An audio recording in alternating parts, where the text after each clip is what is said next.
All right, we're live on Facebook, streaming now, so let's begin. Hello, I'm Ann Luther with the League of Women Voters of Maine. Welcome on behalf of the League and our co-sponsors, the Ellsworth American, the Mount Desert Islander, the Weekly Packet, the Castine Patriot, and the Island Advantages. These great papers have joined the League in sponsoring this series of events. The League has been promoting voter participation for over 100 years. If you are interested in joining the League, we welcome you as a member or as a volunteer. Our website is lwvme.org. For our event tonight, participants on Zoom will be muted throughout and the chat will be turned off. Participants on Zoom can submit questions through the Q&A box. You'll see that on the bottom toolbar of your Zoom screen. We have received a few questions in advance, but there's room for your questions too. So if you have a question, put it into the Q&A box and our moderator will try to work it into the rotation. We will not be monitoring questions on Facebook. We do have somebody monitoring the comments on Facebook, but only to make sure that we keep the conversation civil. If you're on Facebook and want to ask a question, it's not too late to join the Zoom.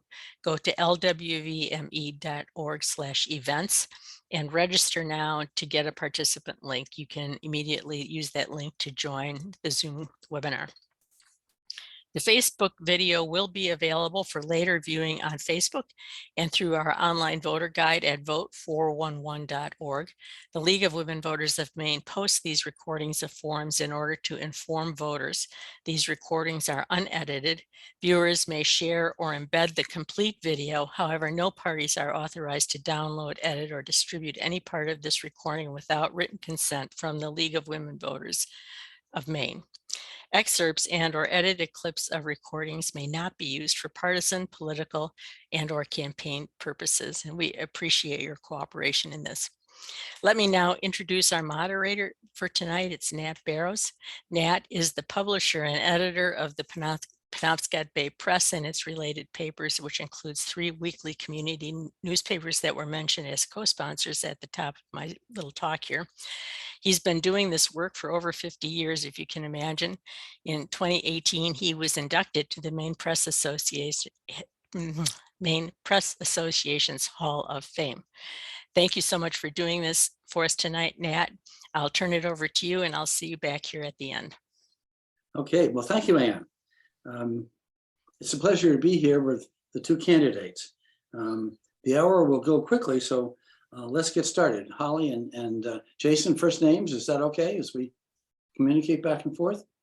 Okay. The ground rules, to get into a little more detail from what Ann was saying, each candidate will have 3 minutes to make an opening statement. Then both candidates will be asked to respond to 3 questions provided in advance. The order of questionings will alternate between the candidates. For each question, the response will be limited to 3 minutes. Candidates will then be presented with questions.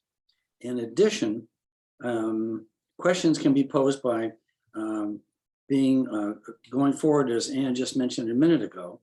I'll be selecting those questions, and they may be reworded slightly to possibly pose to the candidates if they aren't also on a list.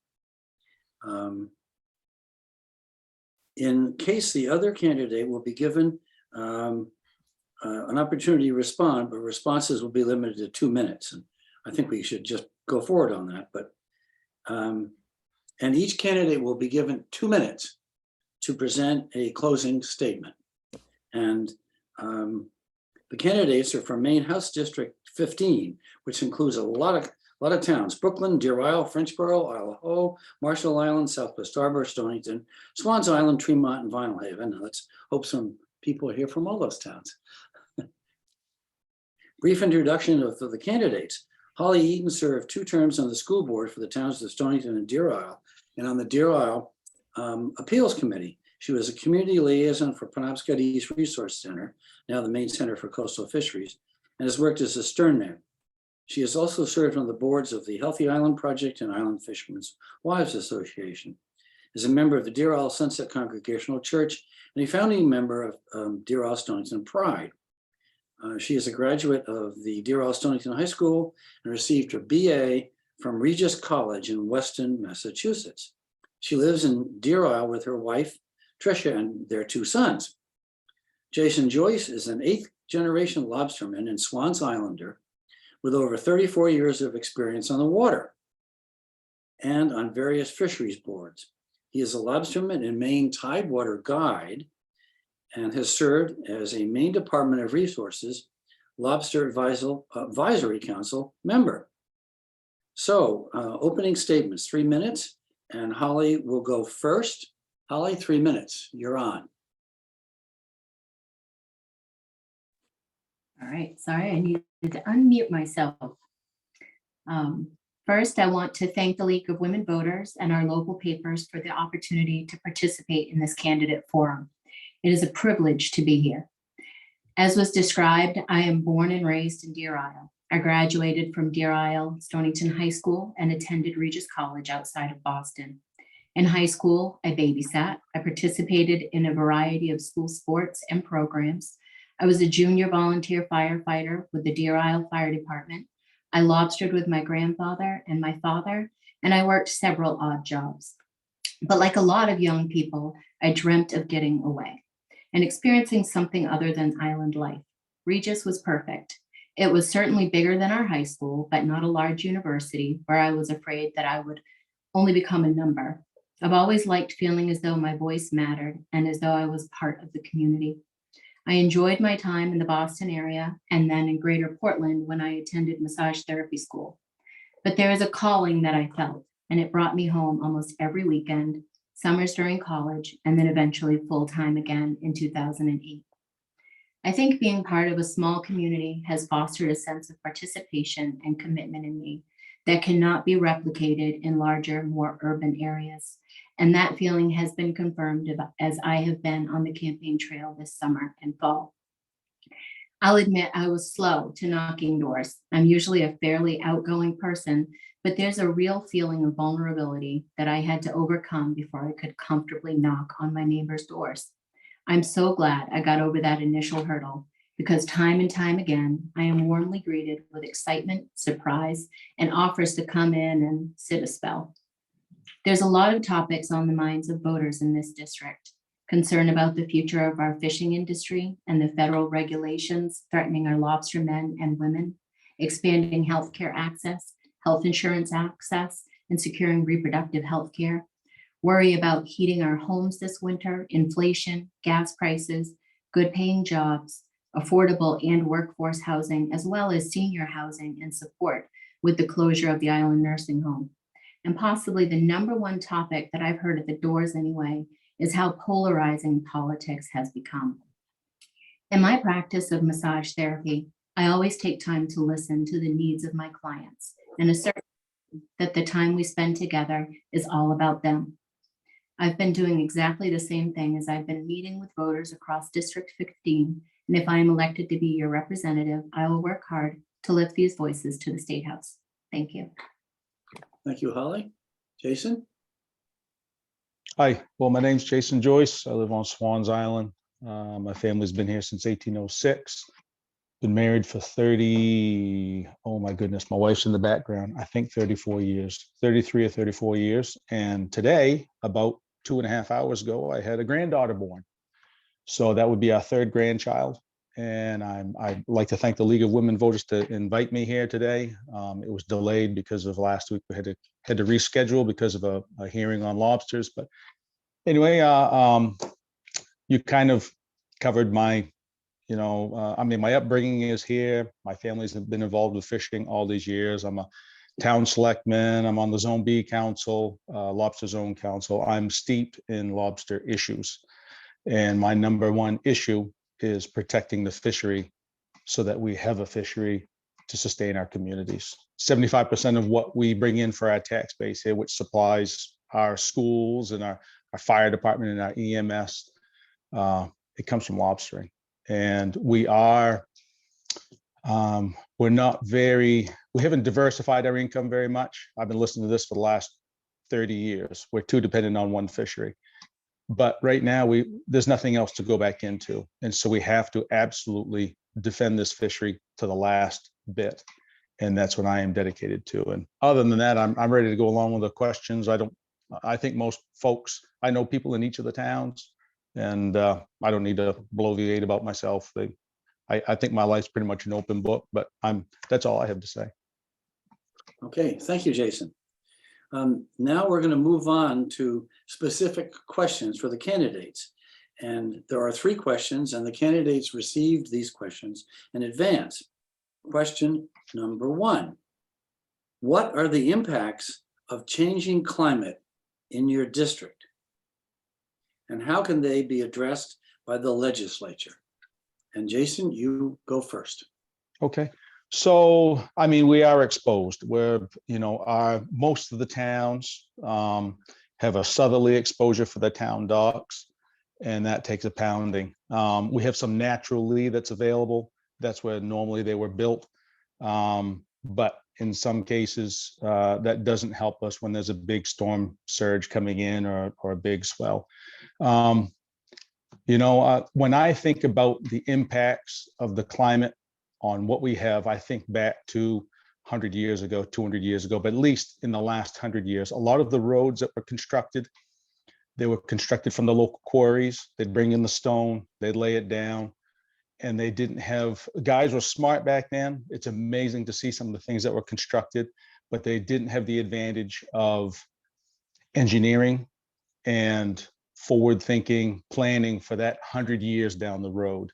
And obviously, as time and tide and wind having an effect, a lot of those things have eroded.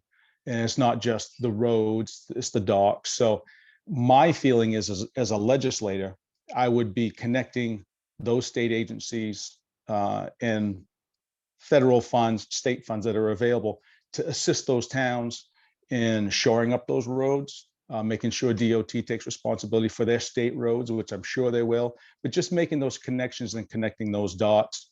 That is my feeling, is the role as a legislator and as a representative would be to make sure that those infrastructure,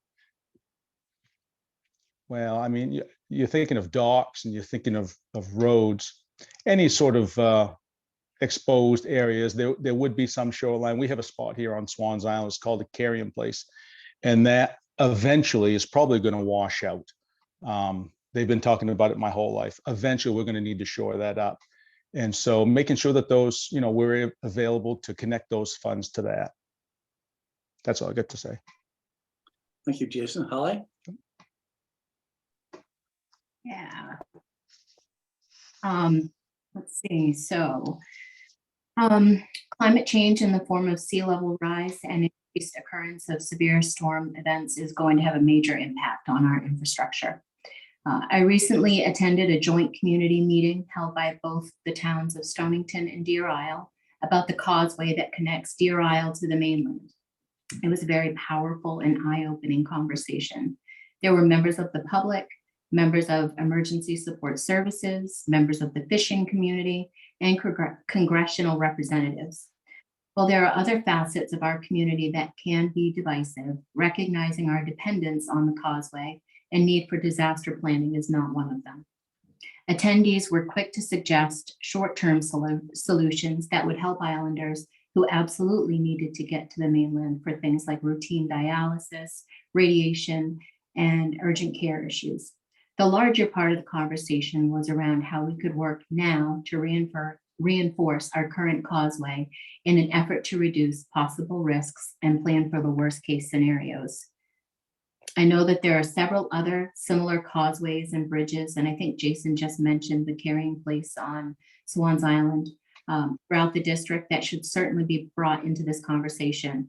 The legislature should consider ways to help communities like Deer Isle, Stonington, Swans Island, afford to mitigate and prepare for the impacts of climate change on our infrastructure. Thank you. Thank you, Holly.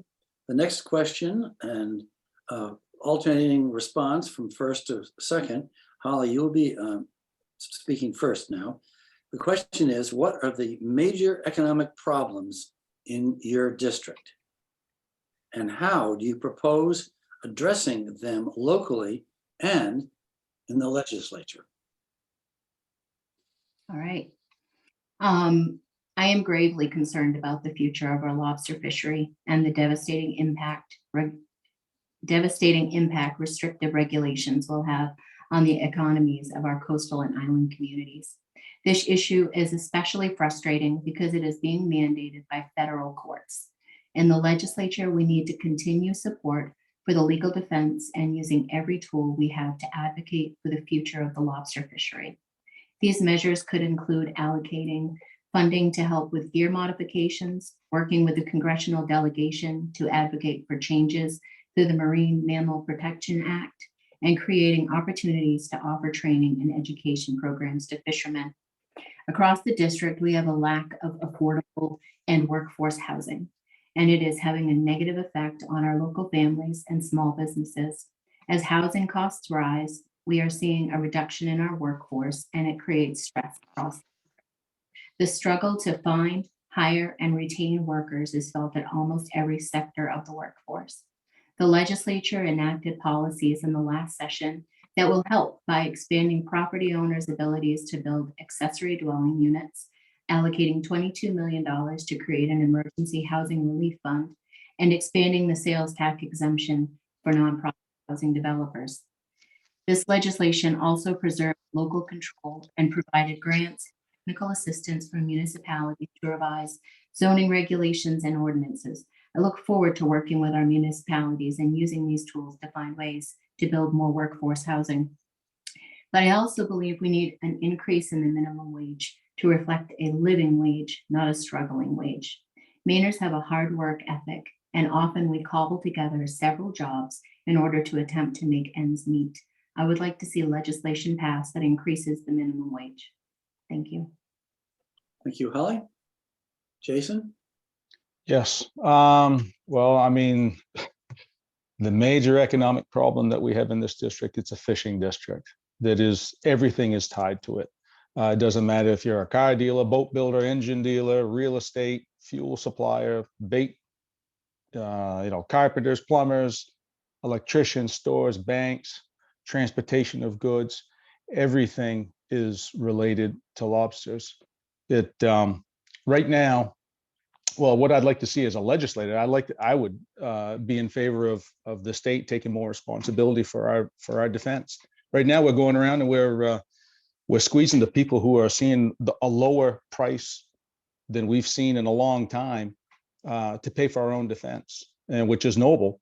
But we need the best defense we can get, and we generate $1.5 billion worth of economic activity in this state. And in District 15, we're a fisheries district. Even if you're in, inland a little bit in Southwest Harbor, all those places. I mean, those people's the Airbnb people are coming to the Airbnb because they're coming to see lobster boats. They're seeing lobster fishermen. They like our way of life, and so it's just devastating.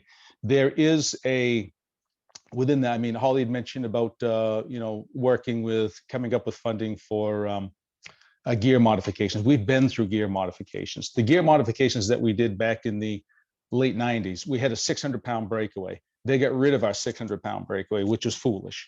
They've given us a 1,700-pound breakaway, and now they're adding multiple traps to it. And that approach on the gear modification, that would work, coming up with funds for that. But now we're looking at, they have a computer model that they have run some numbers, the state has. And they're looking at if we have to come up with a 90% reduction in fishing effort, 90% reduction in perceived risk. That 90% reduction in perceived risk, putting in the stats of no fishing in federal waters, a 200 trap limit, closures gives a 68% reduction in perceived risk. Within the whole BIOP that the biological opinion that National Marine Fisheries Service came up with, they put in there that we are responsible for half of the deaths that happen in Canada. There are so many things that they did that were flawed that there is no amount of gear modifications that we can come up with.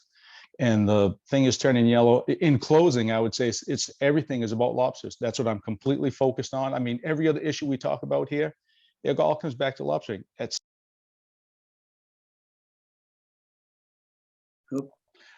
75% of our tax base, going to our schools and everything is all lobster related, we have to defend that to the bitter end. And that's my number one cause.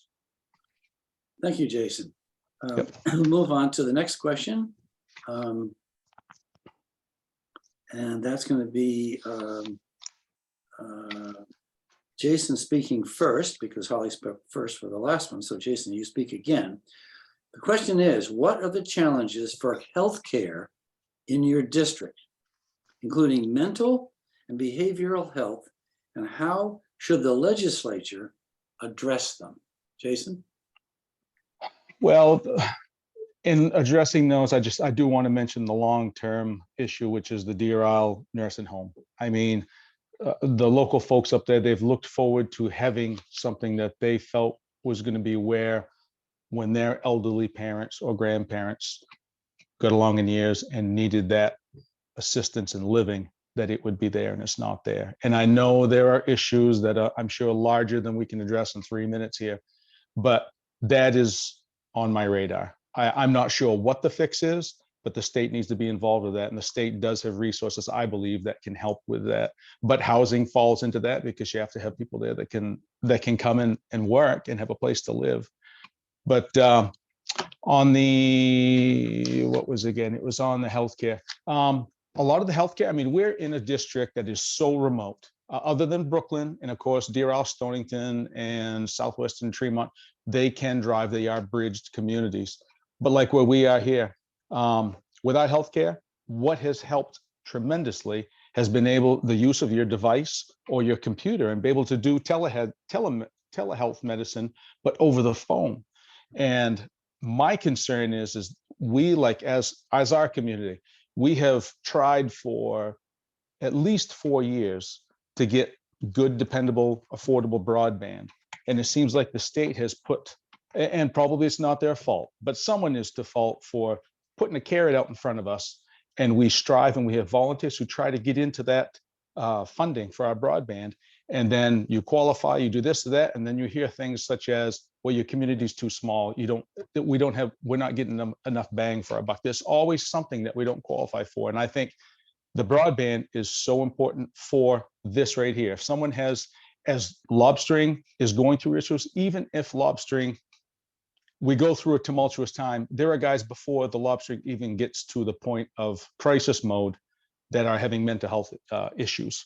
And that's hard on families. And for them to be able to get to the mainland by boat and then to get a vehicle and go and so forth, the broadband should have already been in place. And my feeling is if I'm elected, I want to make sure that the state agencies are held accountable for when they come up with a program and they lead these communities to get into these programs and apply for them. And people donate a lot of their time to this and town funds to qualify for these things. And then that's ripped away from them. That's not right. And I feel that there has been some of that going on. And but anyways, broadband, I would say, was the most important as far as sustaining the accessibility to healthcare in this district. Thank you. Thank you, Jason. Holly?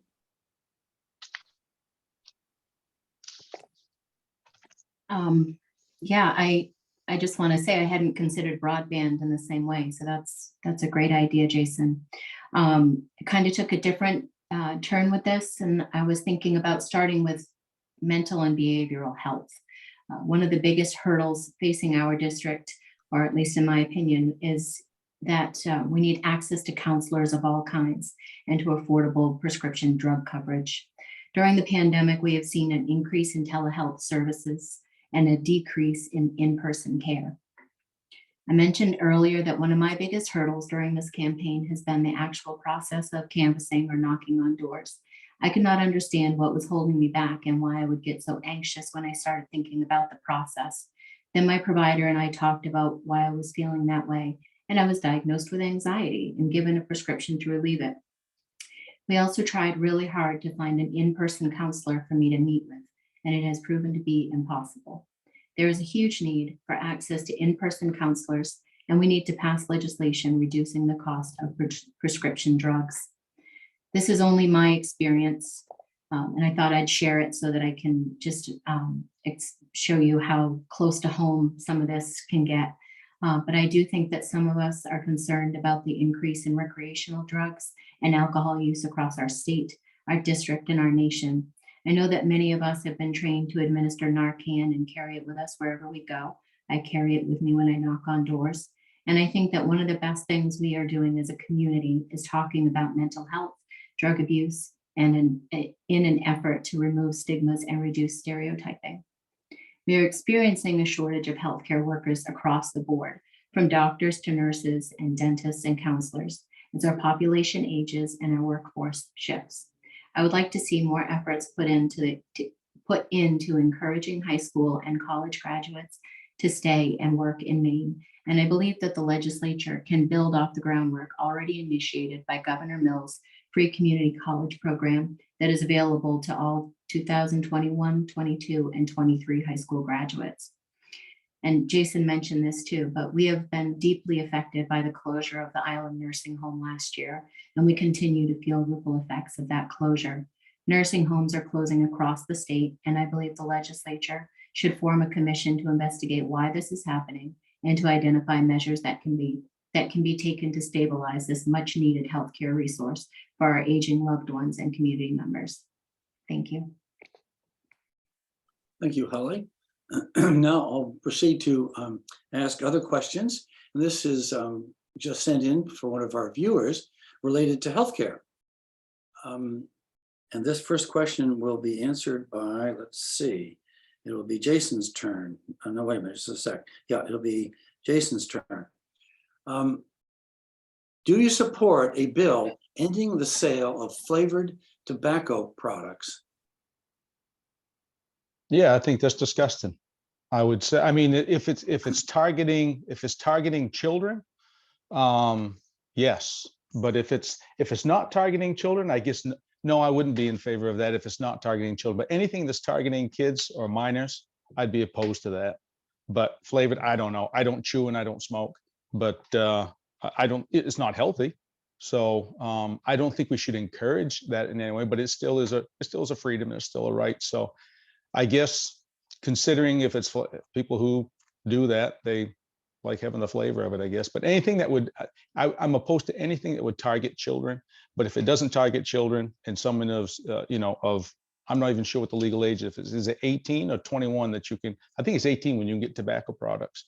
I wouldn't be opposed to that because if it's targeting adults. Thank you, Jason. Holly? Yeah, so, I mean, I guess in theory, I kind of agree with Jason. For the most part, these are products that are targeting children, young adults. And so I do think that if a legislation was proposed, I would be willing to support that. I did hear that this was a question in another session that I listened to. And I just kind of looked into it because I wasn't as familiar, and I agree with Jason. I don't smoke and I don't chew any tobacco. So it's just something that's off my radar.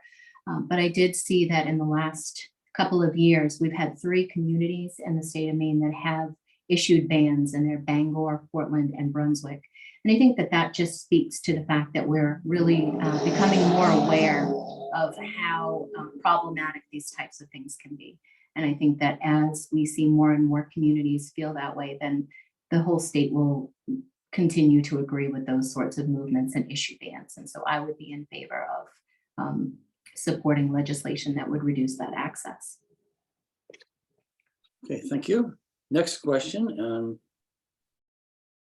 So let's see, you were first, Jason. So Holly, you will answer this next. What experience have you had working with people of differing backgrounds and political positions to find common ground and compromise?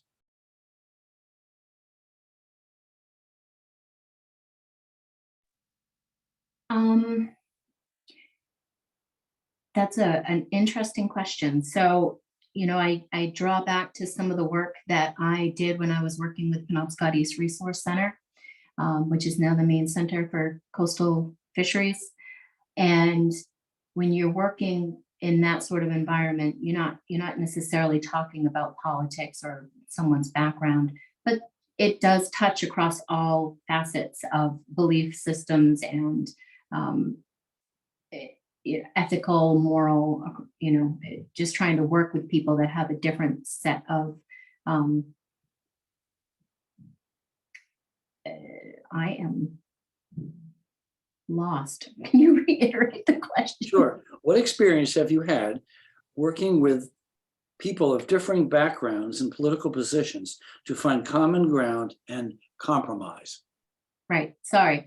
I'm there. All right. So I think that finding compromise, particularly within fishing communities, is rough. And being able to sit down at the table and listen to fishermen and recognize that they have that knowledge base. And this is where I was trying to go when I started.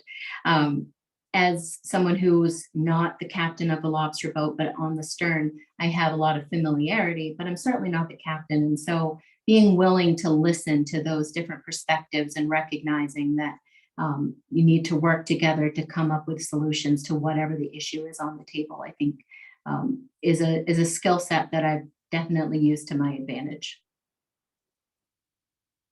Jason?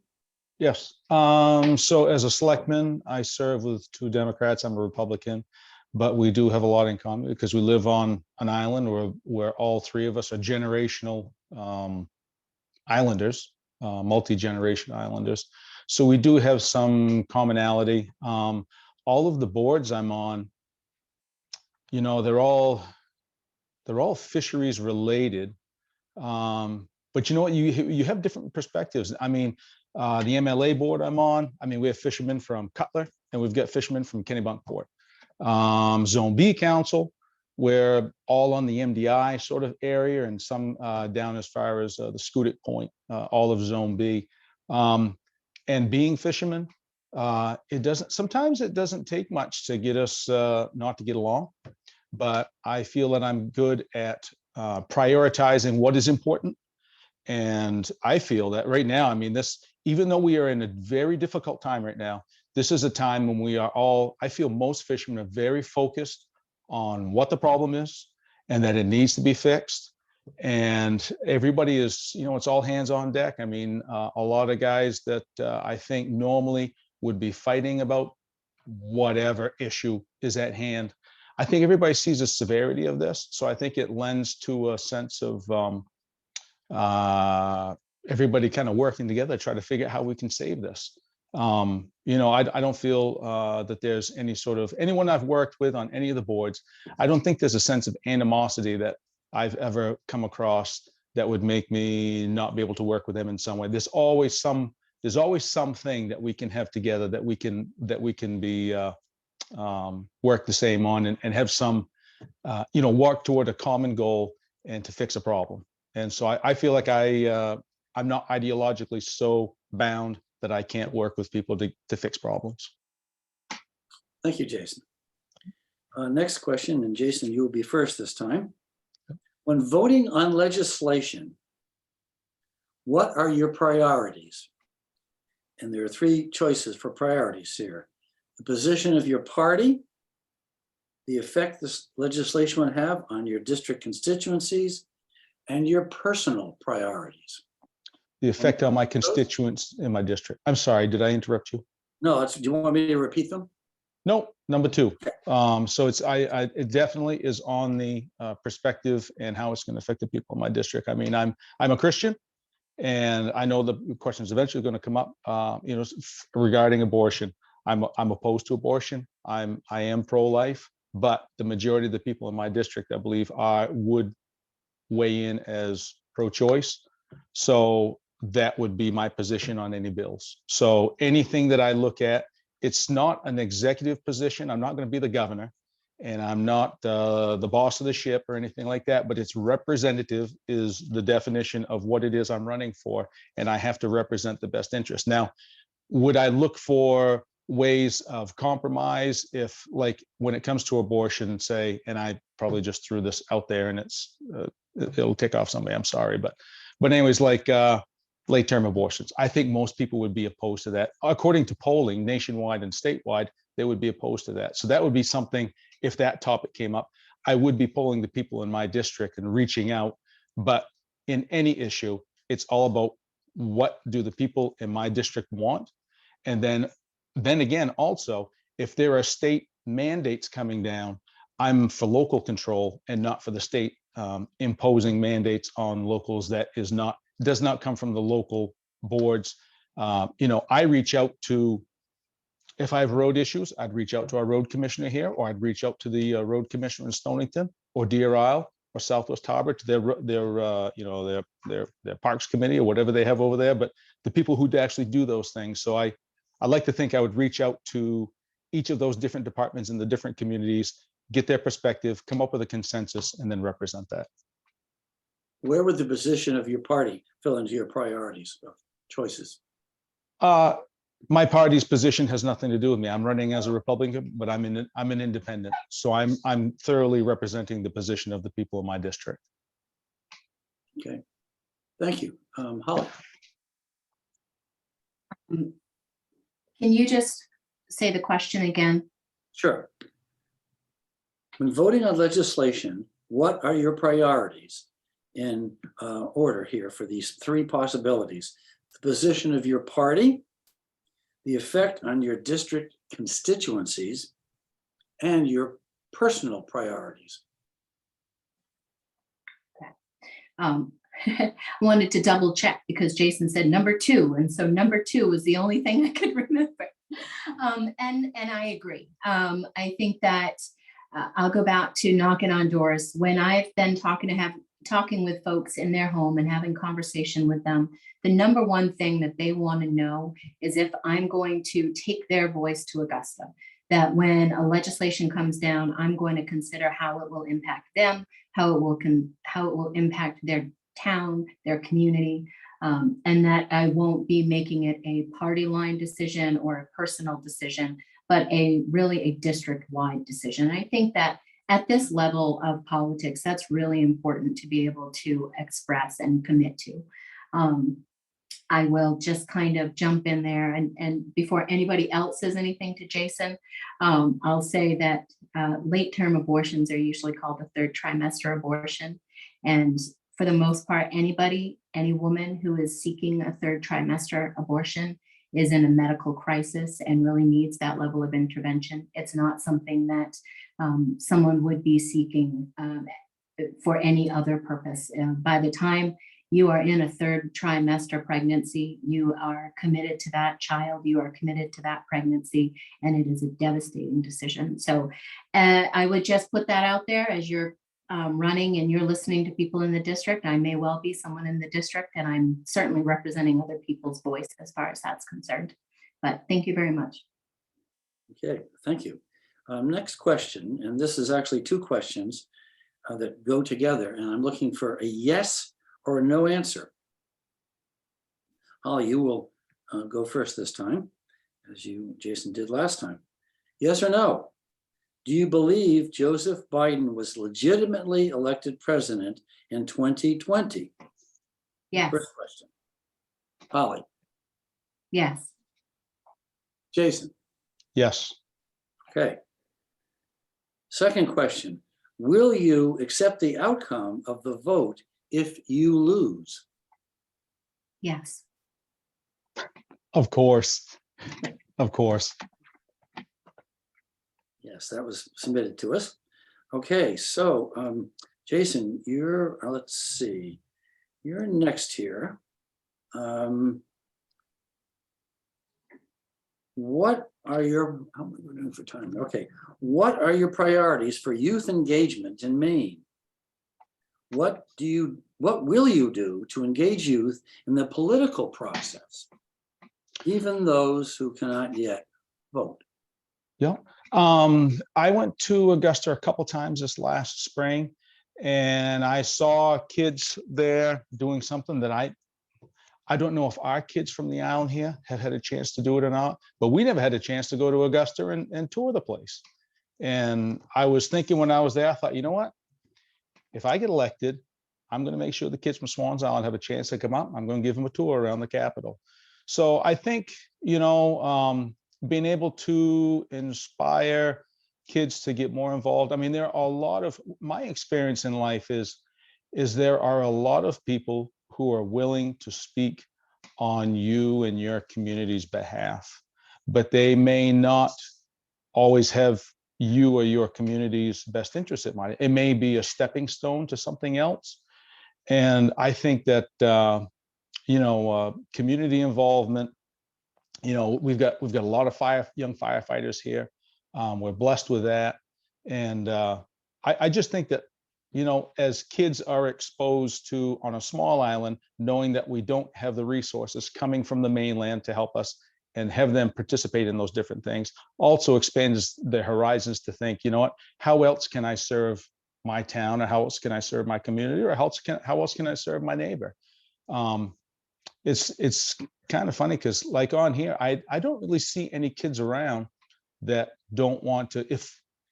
If you're unloading something out of the back of your truck and there's a kid around, they usually come and help you.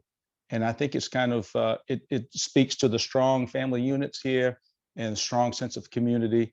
And I don't know, kids are brought up good, and they know they should help people. So, but if I was elected, I'd love to take the kids from Swans Island and give them a tour from a Swans Islander in Augusta. That'd be awesome. Thank you. Holly? Yeah, along the same lines, I've actually had a couple of parents reach out to me specifically for their child to say, if you're elected, would you be willing to take my daughter, to take my son with you to Augusta so they can see the State House, they can see how things work, and really get that bird's eye view. So I think those are targeted conversations that I've had, but I think Jason's right. And I remember when I was younger, we didn't go to Augusta. It was a big deal to leave the island. Now, granted, we are a bridged island, but the act of going as far as Ellsworth was like, you planned that a week in advance. You went grocery shopping, maybe you went to Zayre's or Ames, and that was a big deal. I think creating similar sorts of situations for our youth now would be things like bringing them to Augusta. Much like Jason said, we could do similar things with other island communities. We could do it with Vinyl Haven. We could do it with Idaho, Deer Isle, Stonington. Engaging them in that community involvement and showing them that there is a place for them in the conversation is absolutely integral to setting them on the path to continuing to be part of the process. If we have them involved and engaged at a young age and they continue to live in our communities, they're going to continue to participate as adults. And we certainly need adult participation. Thank you. Okay, next question. Holly, you will be first this time. Explain why you are or are not a clean elections candidate. Yeah, I am a clean elections candidate. When I was asked if I wanted to run, they kind of talked to you about the two different options, clean elections versus traditional. Making the decision to be a politician and run a campaign is hard enough. And then to think about trying to go after and solicit large donations felt like a lot to me. I felt like having conversations with people and asking for $5 was a lot more reasonable. And I knew it was more reasonable for me personally if I was going to make a donation. And I think that supporting the clean elections process means that in the future, more candidates like myself will have that access to the funding that you need in order to run a campaign. Running a campaign is not inexpensive. And coming up with that support system that's already in place has been really very helpful for me in my campaign. So I am a clean elections candidate. And if I were elected, I would continue to be a clean elections candidate. Thank you. Jason. Yeah, I'm a clean elections candidate, and I didn't realize it was so expensive to run a campaign. I mean, Judas Priest, just the signs and all that stuff. The stuff's expensive. I support that. And I support it, especially at this level, because I don't know. I mean, I'm sure Holly probably feels the same way. I don't feel, I like giving to causes, but I don't like asking people to contribute something, especially to me. I feel like I just hate to ask anybody anything like that. And and I also feel like if, as we talk about, what are you going to do when you go there, this or that, I think we can more confidently say that we are not influenced, obviously, by donors' money, because it's a $5 donation. Heck, I think some people gave $5 to me just to get me off the island. But it's just, I think it's a great program. I know some people in my party think it's are opposed to it, but I support it, and I think it's a good thing.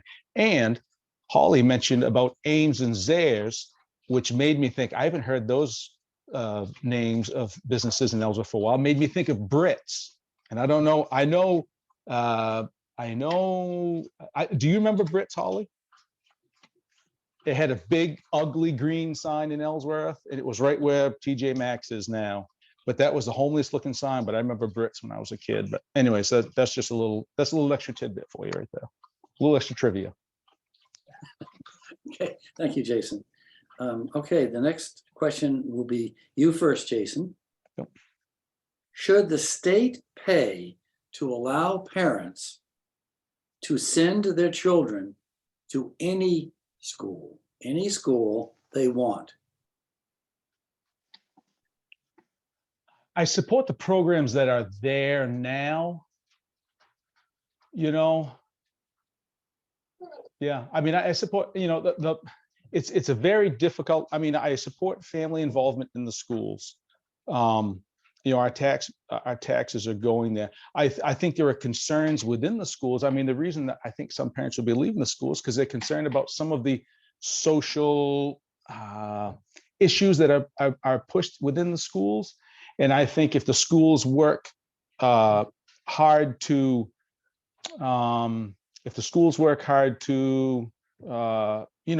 focus on the basics and get away from some of this outlying stuff, so the kids have a good solid grip on reading comprehension. My kids were great in reading comprehension. Some of them weren't so good in math, but being able to have that sort of reading comprehension stuff like that. So I think the concern is from some families that might want to go elsewhere. I know in our case on Swans Island, we don't contract with a high school. Well, we do sort of, but we fall within this small group of towns, which is all through the state, which they can send their kids to anywhere else in the state to other school of their choice.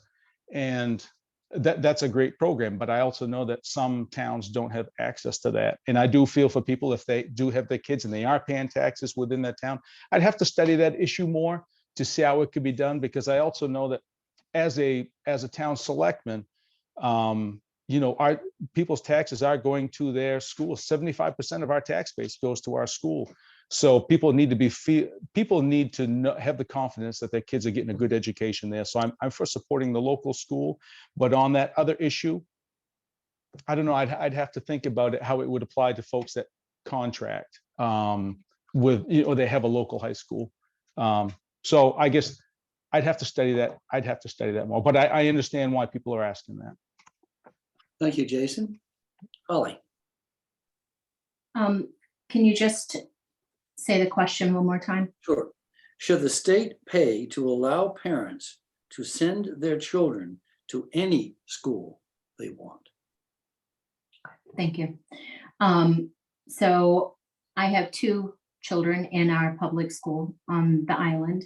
We have a first grader and we have a Head Start student who just started this year. He's very excited. And I totally understand parents who are grappling with this question of what school to send their child to. What is the best program for their child? But we also have a population problem. In most of the towns in this district, we don't have a lot of students. And so it seems to me that we need to support the public programs that we do have. And there are several ways we can do that. We need to continue to enroll our students in the programs as long as they are a safe program and a supported program. Jason mentioned something about social issues, and I'm not quite sure what he meant by that, but it seems to me that one of the things that I've heard from a lot of parents that have gone down the path of enrolling their student in another program. It's usually about bullying. It's about students who maybe are a little different and they are having a hard time, or maybe they're not, and they just have been targeted. And I think that creates a completely different set of situational problems for the educational system. We really need to support our educators. We need to be attending meetings. We need to be creating options, and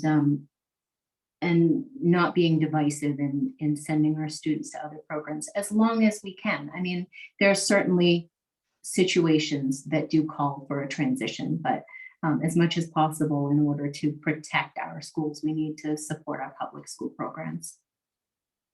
Okay, Holly, thank you. We just have a few minutes left. See if you can answer this quickly as possible. And Holly, you go first on this time, and then we'll have our closing statements here in about 2 minutes or so. You talked about a housing crisis in Maine. You both agree, but I didn't hear too much about the cause. Very briefly, could you outline quickly what you think the major causes are, major causes are for the housing problem, the crisis? Yeah, really briefly, I would say here in Deer Island, Stonington, we have an influx of people who have moved here, and I certainly understand why. We have a beautiful natural resource. It's an amazing community, an amazing district. So of course, during the pandemic, a lot of people have moved here. But that means that a lot of houses were sold at rates that were no longer available to local people.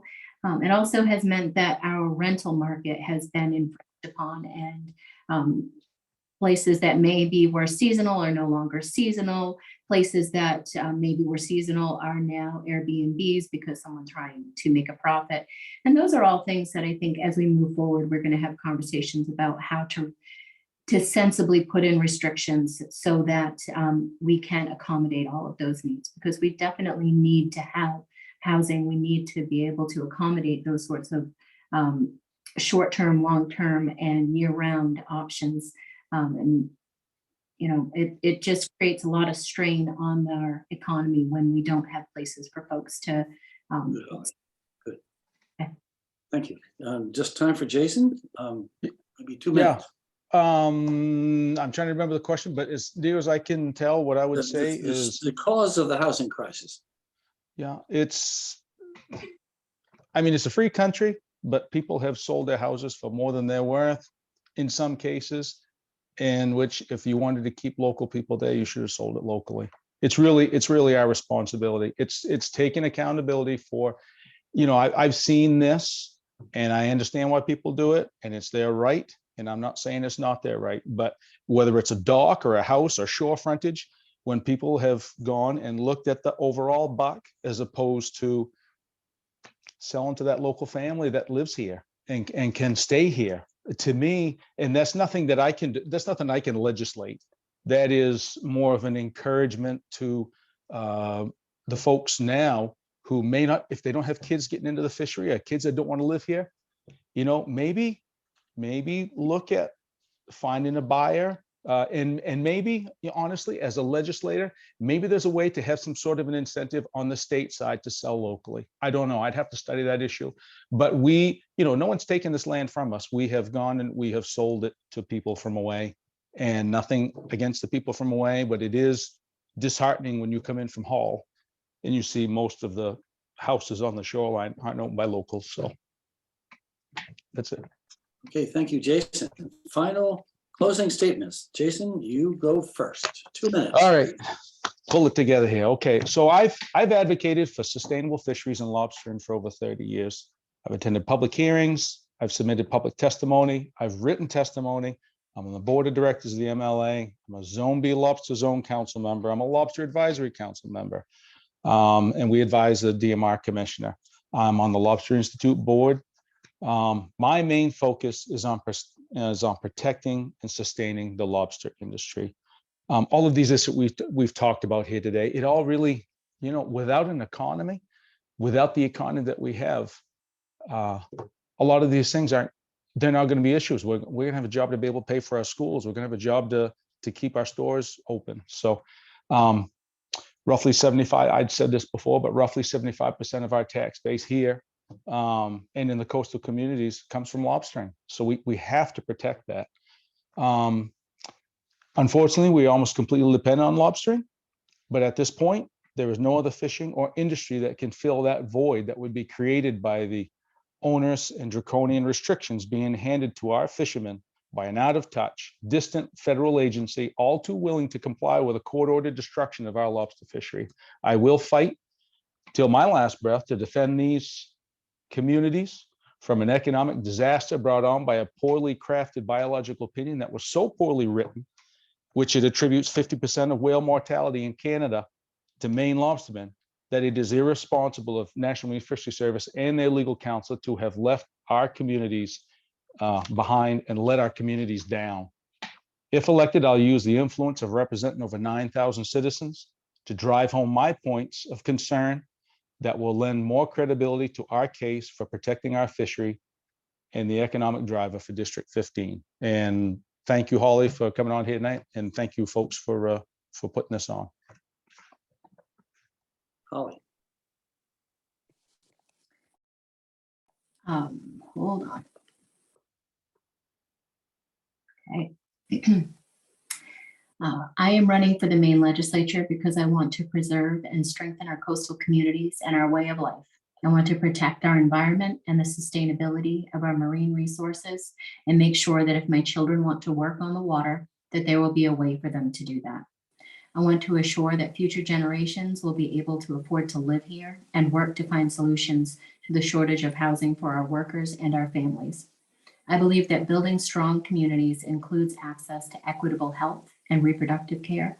I will always work to ensure we protect the right to choose and protect the rights of marginalized communities across our district and our state.